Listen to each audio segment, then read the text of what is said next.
Oya, sura gaafa hundi keessan. Ada balleessuun maqaan balleessuun jedha. Arra dargagee yoo eenyuttani madda eenyuttani yaddu. Karayyuu deemuu dadhabee dhugaa rabbii ani lubbuuti yarratti baradeen ture garabbi beeku garuu anu suura haqa kiyya dhokfadhee kan duute namni biraatillee nyaatamuun isaan oolu kana qofan dubbadha. Ani yoo nan deessu yoo nan jiraadha sammani jiran jiraadha jedhee yaadu garuu jechuu isaanuu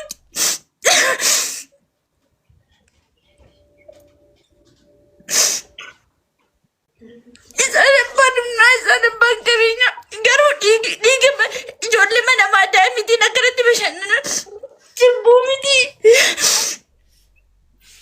Ani gargaarsa kadhachuun miti akkasitti bu'aa jiru namni miti akkana gargaaruufi miti garuu dhugaa kiyya naaf abasan maallaqa kun afaa deebisan kalaas biyya biraa deemee dalagaa rakkoon qabu egaa achii kan sidina godhanii rakkoo isaallee nan galchu waan fedhellee yoo dhufaan nan galchu. Amma nama meeqatti maddee jira garuu nam sagalee kiyya naaf dhaga'ee hin jiru.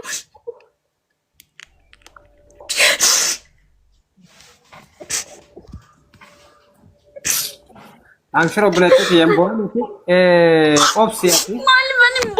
Maaliif ani mbonye namni yeroo biyya galutti nan bugadhaa dhugaa rabbi waan harmeeti yaa waan natti ta'eef hangale haadha tuutan arga jedhee kadhadhee tangale kan hundi itti maddee tangalee bara amma boqonnaadha biyyatti galee tangaddamaatti kiyyatti galchaa inni rabbiin hin sodaatu.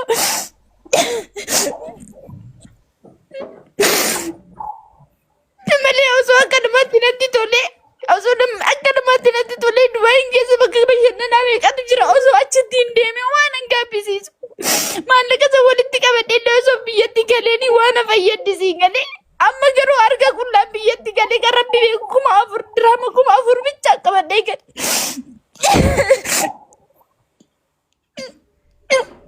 Kan qabu egaa fitadhee namni harkaa qaba dhabaattiiti miti qabaattiiti iyyuu biyyatti amma namni si beeku hin jiru sii gale namni immoo yeroo biyya sanii dhuftutti hin qabdu nangaa si beeku hin jiru hundi hin qabullee jetta hin qabuun hin jiru namu hundiyyuu akka biyya ormaa jiraatti yoo si beeka akka qabdu malee akka hin qabne yoo himattullee kasii hubatu hin jiru biyya keessatti dhugaa rabbii. السلام عليكم. السلام ورحمة الله وبركاته. بابا بقى نقعد نفطر. سورة أركان كاسي سورة أركان كاسي سورة إذا تجي جد كاسني فتي مثلا أقوى فتي ورا تي مثلا تو أقوى فتي رجاوج Anda si penirga duka Rabbi Unda si penirga ni wana nukukam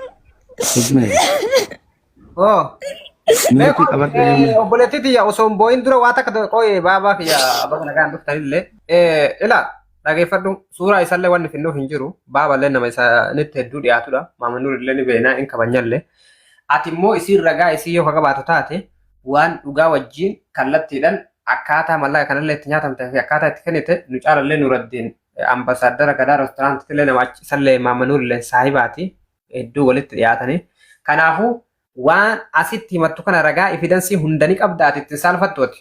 Viidiyoollee bayi viidiyoo bayi been maqaan isii.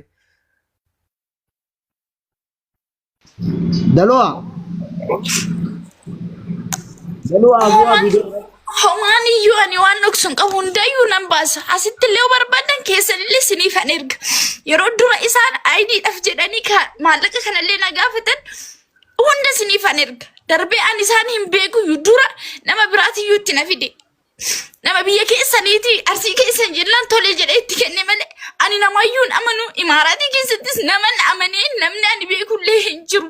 Nama guddaa jee ijaan arge ofii kiyya reestooraantii san deeme ijaan arge amane. Kiyaar himataa jirti moo? Kiyaar osoo gadaa himataa jirti. Kiyaar osoo hin ta'in gadaa himataa jirti. Kiyaarin akkasumas maal taate ree maal taate? Mallaqa na nyaatee jetti. Mallaqa qarshii dirhaama 14,000 na nyaatee jetti. 4,000? 14,000. Kunoo afaan wayisii irraa dhageettaa? Dirhaama moo? Dirhaama 14,000 kan ID'ti.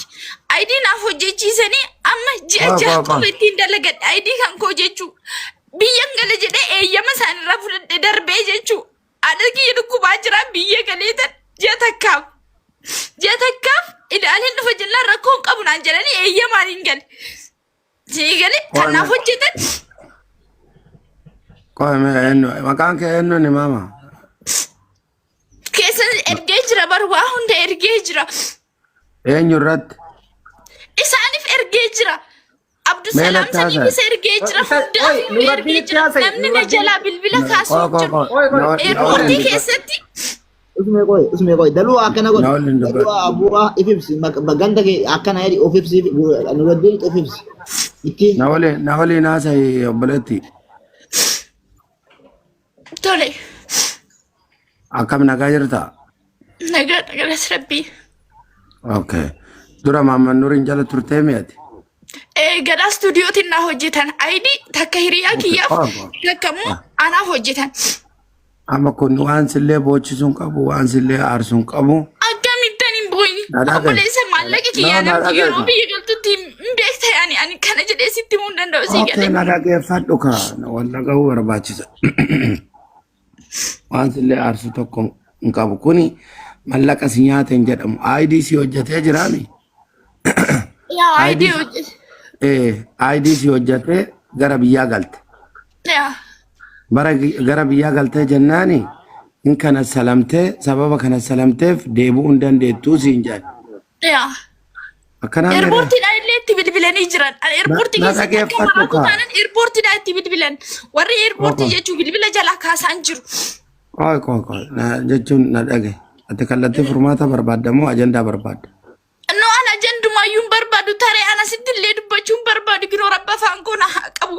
Isaan dabarsee ani miidiyaa irrattis maqaa isaanii dha'uu hin barbaadu. Amma eega miidiyaa irra baate sitti maana dhagaye tokkoffaa biyya kana keessatti influweera taatee isa jala jirtaa isa jala osoo jirtu kana salamte isaa miti kasi kana sale seeraa si kana sale seeraa miti no seera illee haa ta'u ani bakka biraatti illee gaafadhe seera ani waan hin balleesse takka illee hin qabu isaa isatiyyuu responsibilitii fudhatee isatiyyuu bakki jira jennaan anatti itti gaafatama waa hunda jedhee kanaaf hojjete isa dhageeffadhu maama na dhagaye ka atamma boo osoo hin taane bar kallattii furmaataa barbaadda yoo ta'e easy way na dhagaye wal dhagahuun immootu barbaachisummaa qaba tokko isa jala turtee sababa ijoolleen baay'een isa jala jiruuf yeroo darbe quba qabda yoo ta'e ijoollee san akka kana salamu innu yoo kana saluu baate seerri akka kana salu ifaa fi bilisatti itti himee jira siigala maal ta'a biyya galee sababa biyya galeef kana salamee jira dhufuu hin dandeenye jettee isa waliin haasa'uu ni dandeetti. Itti bilbilee bara bilbilanii jalaa kaasaan jiranii maaluu kan biraatii miti ani dhugaa rabbii konkolaataa jala buusuuf hojjeessuuf ture rabbi na haa nyaatu rabbi maaliif jiruu kiyyaa jibbe akkam ta'e akka maallaqa sabbide ana qofatu iyyuu beekasii galee. Maqaan kee eenyuun maqaan kee eenyu? Shawaayyee Xaasuu jedha. Shawaayyee na waliin haasa'e kalaas na waliin haasa'e siin haasa'an ati furmaata barbaadda taanaan anas si waliin haasa'an wajjin haasa'e. Asirraa gadi bu'in naasa hin dubbisaani anis. Tole ishee. Ishee? Tole. Bilbila kiyya sii barreessa ammaan. Okay. Nuruddin. Dhageeffadha. Tokkoffaa irratti dhugaa dubbachuuf waanuma miidhametu akkana nama boochisa malee waan biraati miti.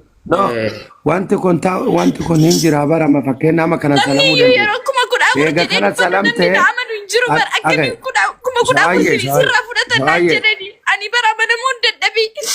Shawaayyee na dhagaye amma laal eega kana salamte maal ta'uu qabdi ayidiin kun duraan si hojjetamee jira already osoo hojjetamuu baate hin hojjetamne waan hin hojjetaminiif mallaqa kiyya nyaatame ammatti garuu ayidillee hojjechiifadhee jira garuu kana salamee jira achi deebi'uu hin dandeenye kaansiliin sun akkaminarraa ka'ee gara natti dhufuu danda'a. Okay? Kana kallattii bar fala saniin dhabii bar. Fala sanii sii kaaya kaan. Anamma gaafii qaba asirratti wanni isin nafte kanarratti. Eega Maamman Nuuriin jala namni baay'atee fakkeenyaaf ijoollee Maamman Nuuriirraa waan kana baafattii miti. Intaloon kun maallaqa isaa galagatee 14,000 itti baajee jireenya isaa guutuu Dubaay hin jiraatuuf jecha baafachuu yaadatti gammada. isin baafattee yoo biraa galtu Muhammad Nur namaan na jala baay'ate jedhee. Ani garullee barbaadu haadha koo na jala dhukkubee hin gale. Garullee barbaadu bar kaayyoo garuutu iyyuu qabu dirqama natti ta'ee tan gali. Ayo ina softaa carraa si kenna muti qabadhu. ina softaa muti qabadhu. Urmaan illee dhufa inshallah. Urmaan dhufa. Eega Muhammad Nur ijoolleedhaan waan kana dalagaa ture warri seeraa si jala nama baay'ee jira warra kana jala yaasi jedheen. Muhammad Nur ijoollee maallaqa isaanii ifaajanii itti dafqanii isa kennanii itti amanamummaadhaan baasee fi jarri kaan galee kaan wanni jennaan irraa haqee yoo irraa guute rakkoo Muhammad Nur hin bira jira.